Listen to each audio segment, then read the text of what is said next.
Hi అండి. మనం part 1లో quantum mind యొక్క బేసిక్స్ తెలుసుకున్నాం కదా.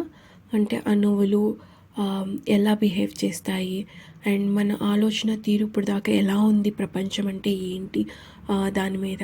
అండ్ మనకి క్వాంటమ్ ఫీల్డ్, క్వాంటమ్ యొక్క విశ్వంలో మనకి పరమాణువులు గురించి, వాటి తీరు గురించి మనకు తెలిసినప్పుడు ప్రపంచం మీద ఉన్న మనకి ఒక ఒపీనియన్ ఏదైతే ఉందో అది పూర్తిగా మారిపోయింది అనే చెప్పొచ్చు కదా. ఎందుకంటే ఇప్పుడు వరకు మనం అంతా పదార్థ రూపంలో ఉందనుకుంటున్నాం. ఒక బిల్డింగ్ అంటే అది పెద్ద ఇది మనకి, లేదంటే ఒక కాస్ట్లీ కార్ అంటే అమ్మో అనిపిస్తుంది. కానీ నిజంగా మాట్లాడితే మీరు, నేను, రాయి, రప్ప, చెట్టు, చేమ, ఒక ఇల్లు, ఏదన్నా సరే అణువులతోనే సృష్టించబడింది. అండ్ మనం లోపలికి తొంగి చూస్తే ఆ అణువుల్లో పరమాణువులు ఉంటాయి. ఆ పరమాణువులు అన్నీ కూడా ఓన్లీ 99.99% మాత్రమే అవి ఖాళీగా, 99.99% మొత్తం ఖాళీగా ఉన్నాయి. ఓన్లీ 0.1% మాత్రమే అవి పదార్థ రూపంలో ఉన్నాయి. అంటే మీ స్టేట్, నా స్టేట్ ఒకటే కదా. అండ్ మనం ఇది కూడా తెలుసుకున్నాము, ఇవి బయట ఉండే ప్రపంచంలా కాదు, కొంచెం భిన్నంగా వీటి ప్రవర్తన ఉంటుంది. ఎలా అంటే మనం చూసినప్పుడు మాత్రమే అవి మన కళ్ళకు కనిపిస్తాయి, లేదా మనం అనుకున్నట్టుగా మనం ఏదైతే అబ్జర్వ్ చేస్తున్నామో అది, అండ్ మన ఇన్ఫర్మేషన్ మన బ్రెయిన్లో ఉంటుంది కదా, ఆ ఇన్ఫర్మేషన్ ప్రకారం అది కనిపిస్తుంది. నిజంగా చెప్పాలంటే అవి గందరగోళంగా ఉంటాయి. అండ్ మనం చూడనప్పుడు అవి అసలు ఇంకెక్కడో ఉంటాయి. అంటే నాకు చిన్నప్పుడు ఒక ఎగ్జాంపుల్ గుర్తుందండి ఈ క్వాంటమ్ ఫీల్డ్ గురించి. నేను 2012 ఆ టైంలో ఒక క్లాస్ అటెండ్ అయితే వాళ్ళు ఒక ఎగ్జాంపుల్ చూపించారనమాట. ఇప్పుడు మనము ఒక హోల్ నుంచి ఒక చిన్న బాల్ని విసిరామనుకోండి, అది స్ట్రైట్గా ఆ హోల్లో నుంచి వెళ్తుంది అని మనం నమ్ముతాం కాబట్టి అది స్ట్రైట్గా వాల్లో నుంచి వెళ్తుంది.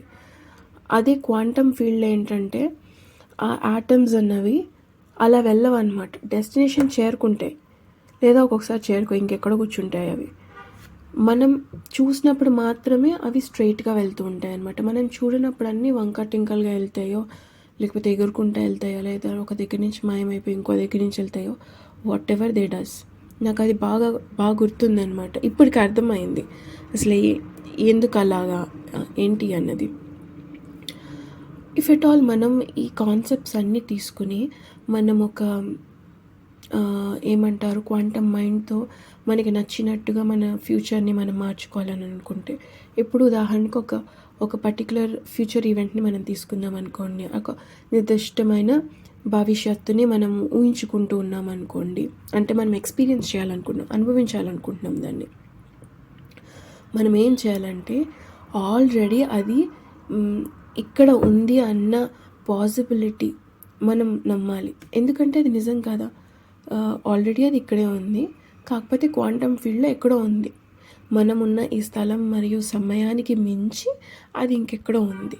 ఇప్పుడు దాన్ని మనం ఏం చేయాలి, మన మైండ్ అంటే మన ఆలోచనలు, మన భావాలు, ఇవన్నీ మనం కేంద్రీకరించి ఆ ఎలక్ట్రాన్ ఏదైతే ఉందో, ఎక్కడో ఉన్నది, దాన్ని మన ముందుకు తీసుకురావాలి అని అంటే మనం దాన్ని ఎఫెక్ట్ చేయగలుగుతాం, దాన్ని మనం ప్రభావితం చేయగలుగుతాం మన దృష్టి కేంద్రీకరించడం ద్వారా అన్నమాట. సో మనకి ఈ విధంగా చూస్తే కనుక మనకి లెక్కలేనన్ని అవకాశాలు ఉన్నాయండి. మనం ఇమాజిన్ చేసుకోగలి, మనం ఊహాశక్తి వల్ల మనం ఉపయోగించుకోవాల్సిన అవకాశాలు ఎన్నో అన్నమాట. మన ఈ క్వాంటమ్ దృక్కోణంలో మనం చూస్తే కనుక మనం ఒక కొత్త ఫ్యూచర్ కావాలి అని అనుకోండి, మన పాస్ట్ నుంచి వద్దు మనకి అని అంటే, కొత్త రియాలిటీ ఏదైతే ఉందో అది ఆల్రెడీ అయిపోయింది. అండ్ దానికి మనం ఎమోషనల్గా, మానసికంగా మనం కనెక్ట్ అవ్వగలిగితే అండ్ దాన్ని మనం స్వీకరిస్తే అండ్ అందులో మన బాడీ, మన ఎమోషన్స్ అన్నీ కూడా మనం పెట్టగలిగితే అండ్ ఆ ఫ్యూచర్ ఈ క్షణం ఉంది అన్నది మనం కండిషన్ చేసుకోవాలండి. మన బాడీ విందు మాట. మనం బాడీకి వినేటట్టు చెప్పాలి. మనల్ని మనం ట్యూన్ చేసుకోవాలి. అలా ఈ క్షణమే అది ఉంది అన్నది మనం ట్యూన్ చేయగలిగితే కనుక ఈ క్వాంటమ్ మోడల్ వల్ల లెక్కలేనన్ని పాసిబిలిటీస్, అవకాశాల్లో నుంచి ఏదైతే మనం అనుకున్నామో అది మన ముందు ఉంటుందన్నమాట. ఏదైతే ఫ్యూచర్ మనం చూస్ చేసుకున్నామో అది మన రియాలిటీలో మనకి కనిపిస్తుంది. ఎందుకంటే ఈ యూనివర్స్, ఈ విశ్వమంతా కూడా ఆటమ్స్, అణువులతోని, పరమాణువులతోని నిండి ఉన్నాయి కదా. ఎవ్రీథింగ్ అన్నది పాసిబుల్. 99% ఒక యాటంలో మొత్తం అంతా శక్తి మరియు అవకాశం దీన్ని బట్టే ఉంది. మొత్తం ఎన్నో పొటెన్షియల్స్ ఉన్నాయి మనకి దీన్ని సాధించడానికి. కానీ అవన్నీ మనం మిస్ అవుతున్నాం అన్నట్టు తెలుసుకోక ఇవంతా. అండ్ మరి ఇప్పుడు మనం చూసుకుంటే రోజువారీ మన జీవితంలో మనం డిఫాల్ట్గా కూడా చాలా వరకు మనం క్రియేట్ చేసుకుంటూ ఉన్నామండి. ఇప్పుడు చూస్తే ఒక క్వాంటమ్ అబ్జర్వర్గా మనం చూస్తే మనం ఏం చేస్తున్నామో, మనకి ఏది కావాలనుకుంటున్నామో దాని మీద మనం దృష్టి పెడుతున్నాం. కానీ మన డే టు డే లైఫ్లో, మన రోజువారీ జీవితంలో మనము సేమ్ లెవెల్ ఆఫ్ మైండ్, ప్రతిరోజు అదే మైండ్ అండ్ ఒకటే రకమైన సమాచారాన్ని, ఒకటే నమూనాలను ఇస్తూ ఉన్నాము. ఒకటే kind of pattern of information ఇస్తున్నాము రోజు, తెల్లారిన దగ్గర నుంచి రాత్రి వరకు. అప్పుడు అవే ప్యాటర్న్స్, అవే నమూనాలు ఉండిపోతాయండి మన లైఫ్లో. ఎందుకు మన లైఫ్ చేంజ్ అవ్వలేదంటే ఎక్కడి నుంచి చేంజ్ అవుతుంది? ఎందుకంటే మన బాడీకి కానీ మనం అసలు అలౌ చేయలేదు. ఆ చేంజ్కి మనమే అలౌ చేయలేదు. అదే ఇన్ఫర్మేషన్ ప్రాసెస్ చేసుకుంటూ కూర్చున్నాము అని అంటే మార్పుకి ఎక్కడ సహకరించినట్టు మనమే సహకరించట్లేదు. సో మన మెంటల్ రిహార్సల్, ఈ పుస్తకం మనం చదవడం మొదలెట్టిన దగ్గర నుంచి మనం ఎన్నోసార్లు మెంటల్ రిహార్సల్ గురించి మనకి చెప్పుండి ఉంటారు కదా. ఇది ఒక మానసికంగా మనకి మనం మాట్లాడుకుని మనల్ని మనం ట్యూన్ చేసుకోవడం, ఇవన్నీ కూడా జస్ట్ పగటి కళలు కాదనమాట. లేదో ఒక just visual thinking, I wish this, నాకు అది ఉంటే బాగుండు, ఇది ఉంటే బాగుండు, ఊరికనే అలా కళలు కండం కాదు. ఇది ఒక చాలా నిజం అన్నీ మనకి అర్థం చేసుకోవాలి. ఈ మెంటల్ రిహార్సల్ అనేది ఇట్స్ వెరీ వెరీ ఇంపార్టెంట్. ఇది ఉంటే బాగుండు, అది ఉంటే బాగుండు కాదు, ఇది ఉంది అని నేను నమ్మగలగాలి. అండ్ పాసిబిలిటీకి నేను రాగలగాలి దాన్ని ఒక ఇంటెన్షనల్గా. అంటే మనము ఉద్దేశపూర్వకంగా వ్యక్తపరచాలన్నమాట. అప్పుడు అది నాకు ఎగ్జిస్టెన్స్లోకి వస్తుంది. అండ్ ఎప్పుడూ కూడా మనకి ఏదైతే కావాలో దాని మీద మన దృష్టి పెట్టాలి. ఎందుకంటే మనకు అర్థమవుతుంది కదా, మన దృష్టి పెట్టినప్పుడు అది ఉంటుంది, మనం దృష్టి పెట్టినప్పుడు అది పోతుంది. అండ్ మనకి చిన్నప్పటి నుంచి చెప్తూ ఉంటారు, మనం వింటూ ఉంటాము కానీ పాటించము. మనకి ఏది కావాలో దాని మీద దృష్టి పెట్టాలి, మనకి ఏదైతే వద్దో దాని గురించి ఆలోచించకూడదని. కాకపోతే మనం తెలియదు మనకి, లేదా ఆ ఊబిలో ఉండిపోయాము. ఏదైతే మనం మార్పు చెందలేకుండా, ఆ మార్పుకి సహకరించకుండా ఏదైతే మనకు వద్దో దాన్నే పట్టుకుని వేలాడుతున్నాం. ఇన్ఫ్యాక్ట్ నేను ఈరోజు చూసుకుంటే ఎప్పుడు నాకు ఏదన్నా ఎప్పటికప్పుడు మనం విశ్లేషించుకుంటూ ఉంటాం మన లైఫ్ ఏంటి ఇలా ఉంది అనేసి. సో ఈరోజు నేనున్న స్థితి ఏదైతే ఉందో అది నాకు అస్సలు వద్దు అన్న స్థితి అన్నమాట. నేను మొన్న కూర్చుని ఆలోచించుకుంటున్నా, ఏంటి ఇలా జరిగింది, నేనేంటి ఇక్కడున్నాను, ఇదంతా నా చుట్టూ ఏం జరుగుతుంది, నేను ఏదైతే వద్దనుకున్నానో అసలు నేను దీన్ని వద్దనుకున్నాను కదా, ఇలాంటిది ఎందుకు నా లైఫ్లోకి వస్తుంది అని అనుకుంటే ఎప్పటి నుంచో నాకు ఏం కావాలన్నా నాకు తెలియదు అనమాట. ఎప్పుడు ఇదొద్దు ఇదొద్దు. సో నా ఫోకస్ అంతా కూడా నాకు ఏదైతే వద్దో దాని మీద ఉంది. నాకు తెలుసు ఫోకస్ నాకు ఏది కావాలో దాని మీద చేయాలని, కానీ ఎందుకో భయం. అండ్ ఇన్ఫ్యాక్ట్ ఇది చేద్దాము అని ఉంటాము. బట్ ఏదైతే కావాలని అనుకున్నామో దాని మీద కన్నా ఏదైతే వద్దో దాని మీదకే మనసు వెళ్ళిపోతుంది. వీళ్ళు ఇలా అన్నారు, వాళ్ళు అలా అన్నారు, వీళ్ళు నాకు నచ్చలేదు, వాళ్ళు నాకు నచ్చలేదు. ఏదో ఒకటి మన మనసుకు కుదుట పరచుకోవడానికి మనం ఏదో ఒకటి కహానీలు చెప్పుకుంటూ ఉంటాం, ఏదో ఒక స్టోరీస్ చెప్పుకుంటూ ఉంటాం. అవే మళ్ళీ మన లైఫ్లోకి వస్తాయి ఇంకో విధంగా, బట్ సేమ్ స్టోరీ. సో ఏదైతే వద్దో దాని గురించి ఇంక ఎప్పుడు అటెన్షన్ అన్నది పెట్టకండి, మీ దృష్టి దాని మీద పెట్టకండి. ఎందుకంటే ఈరోజు నాకు ఈ విధమైన ఎక్స్పీరియన్స్ కావాలి అని అనుకున్నాను అంటే ఆ ఎక్స్పీరియన్స్ నాలో లేదు కాబట్టి నేను ఇది కావాలి, కొత్త ఎక్స్పీరియన్స్ కావాలని నేను అనుకుంటున్నాను. ఓకే, నేను దీని మీద దృష్టి పెడతాను, నా భావంతో, నా ఎనర్జీతోటి నేను దాన్ని ఇక్కడ కేంద్రీకరిస్తున్నాను. సో అది నా లైఫ్లో వస్తుంది. నా లైఫ్లోకి వచ్చింది, ఆ కొత్తది ఏదైతే అనుకున్నానో అది వచ్చింది అని అంటే పాతది వెళ్ళిపోయినట్టే కదా. అంటే నాకు వద్దు, ఇప్పుడు దాకా చాలు అనుకున్న ఎక్స్పీరియన్స్ ఏదైతే ఉందో నేను వద్దు వద్దు వద్దు నువ్వు వెళ్ళిపో అని చెప్పక్కర్లేదు. నాకేది కావాలో దాని మీద నేను దృష్టి పెట్టినప్పుడు నాకు వద్దు అన్నది ఆటోమేటిక్గా వెళ్ళిపోతుంది. ఎందుకంటే నాకు కావాలనుకున్న దాంతో అది రీప్లేస్ అయిపోయింది. సో మన ఎనర్జీ, మన మైండ్, మన యొక్క అవేర్నెస్, మనం ఏదైతే కావాలని అనుకుంటున్నామో దాని మీద మనం కొంచెం అవేర్గా మనం దృష్టి పెట్టి ఇది పాసిబుల్ అని మనం అనుకుని మనం దానికి ఎనర్జీని కనుక యాడ్ చేయగలిగితే మనము యాజ్ అ రిజల్ట్ మనకి ఆ పదార్థం అన్నది ఏదైతే ఉందో దాన్ని మనము మన అటెన్షన్ ద్వారా, మన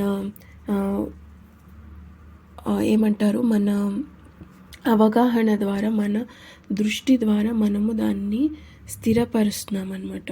అండ్ మన రియాలిటీలోకి మనం తెచ్చుకుంటున్నాము. సో ఇప్పుడు మనం శ్రద్ధగా పరిశీలిస్తే కనుక ఏ విషయమైనా సరే ప్రభావితాన్ని చేసుకోగలుగుతామన్నమాట. అండ్ దీన్ని బట్టి మనకి ఏమర్థమైంది, ప్లాసిబో అన్నది ఒక ఫ్యాంటసీ మాత్రమే కాదు, అది ఒక క్వాంటమ్ రియాలిటీ అన్నది. ఇప్పుడు దాకా మనం ఏంటి క్వాంటమ్ మైండ్ అంటే అది ఒక ఊహాపూరితమైనది, అది ఏంటో జస్ట్ సరదాకి కాదు. నిజంగా మనం ఏదైతే కావాలనుకుంటున్నామో అది సృష్టించుకునే ఒక నిజం. అది మన వాస్తవికత. క్వాంటమ్ అనేది మన వాస్తవికత, మన చేతిలోనే ఉంది. సో మనం చేయాల్సింది ఏంటంటే ఫస్ట్ గట్టిగా నమ్మాలి ఈ క్వాంటమ్ ఫీల్డ్ అనేది ఎగ్జిస్ట్ అవుతుంది అని. క్వాంటమ్ ఫీల్డ్లో ఏంటి, ఓన్లీ చాలా ఒక శాతం కన్నా తక్కువ మాత్రమే పదార్థం, మిగిలినంత ఎనర్జీ రూపంలో ఉంది. సో మనం ఆ ఎనర్జీకి మ్యాచ్ చేయగలిగి మనం దృష్టి మనం ఫిక్సేట్ అయిపోతే కనుక 1% ఉన్న పదార్థం ఏదైతే ఉందో దాన్ని మనం రియాలిటీలోకి తీసుకొచ్చుకోగలుగుతాం. అండ్ దీనికి మనం చేయాల్సింది ఫస్ట్, ఇప్పుడు దాకా ఏం జరిగింది వదిలేద్దాం.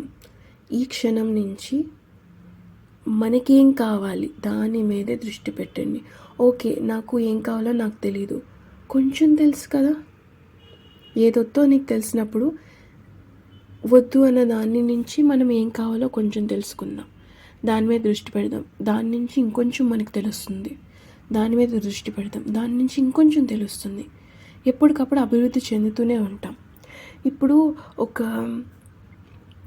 మీరు చాలా ఎప్పుడు వర్క్ చేస్తూ చాలా స్ట్రెస్డ్గా ఉన్నారనుకోండి, అదే స్ట్రెస్లో డేస్ ఎట్లా పోతున్నాయో మనకు తెలియదు. అది ఒక కొత్త స్కిల్లోకి మనం అడుగు పెట్టామనుకోండి, ఒక కొత్తది ఏదైనా నేర్చుకుందామని మనం పెట్టామనుకోండి, అప్పటి వరకు అది మనకు తెలియనిది, టోటల్గా తెలియంది. కానీ మనకి ఈరోజు తెలిసిన దాంట్లో మనం ఇంకొంచెం దాని గురించి తెలుసుకోవాలనుకోండి, మన ఆలోచనలన్నీ కూడా దాని వైపే ఉంటాయి. ఇప్పుడు డ్యాన్స్ అనుకోండి, ఓకే, ఈ డ్యాన్స్కి తగ్గ కాస్ట్యూమ్ ఏంటి, అండ్ మా టీచర్ చెప్పిందే కాకుండా ఇంకా నేను ఎలా నేర్చుకోవచ్చు, అండ్ ఇంకా దాని గురించి వీడియోస్ చూస్తాము, ఇంకా నేర్చుకోవాలని చూస్తాము, లేదా దానికి సంబంధించిన స్కిల్ సెట్ని పెంపొందించుకోవాలనుకుంటాం. దానికి సంబంధించిన బుక్స్ ఏమైనా ఉంటే అవన్నీ తెచ్చుకుంటాము. చూసారా, మనకి తెలిసింది ఫస్ట్లో కొంచెమే, కానీ దాని నుంచి ఇంకొంచెం మనకు కావాల్సిన దానికి మనం రీచ్ అవుతాం. సో ఎప్పుడూ కూడా మనకి ఏం కావాలో అందు మీదే దృష్టి పెడదాం ఈ క్షణం నుంచి, మీతో పాటు నేను కూడా. ఎందుకంటే మనకు అర్థమవుతుంది ఇప్పుడు ఎంత మనము మన తెలియని తనంతో కోల్పోతున్నాం అన్నది. యూనివర్స్ అంతా మనకి ఓపెన్గా ఉంది, అండ్ మనం ప్రాక్టీస్ చేస్తేనే కదా ఇది నిజమో కాదో మనకు తెలుస్తుంది. సో వాట్ ఎవర్ నాలెడ్జ్ మీకు ఇప్పటివరకు ఏదైతే అందిందో అది అంతా కూడా ప్రాక్టీస్లో పెట్టండి. అండ్ భయపడొద్దు అసలు. ఎంత అవుతుందో అంతే. టైం లేదు, ఇది లేదు, అది లేదు కాదు.